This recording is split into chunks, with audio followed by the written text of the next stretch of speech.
apresentou para o presidente. E aí, naquele momento, era um anseio meu, o anseio de muitas pessoas que vieram aqui, ver aquele requerimento sendo colocado em votação. O requerimento pediu o quê? Para que nós aqui revesse a posição sobre o projeto da financiamento da ambulância.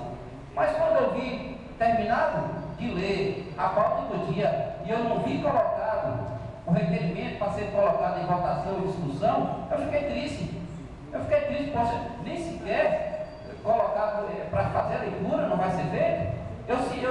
Faltou comunicação, porque se falasse, se era o pensamento, vamos analisar, pedisse alguém para a obra, vamos analisar o seu requerimento, na próxima sessão a gente conversa. Eu simplesmente tive a minha reação de criticar, nem a leitura do requerimento não foi feita naquele momento. Poderia alguém ter chegado e falado, vai ser depois. Pronto, estava resolvido. Agora, pelo fato de eu ter falado, me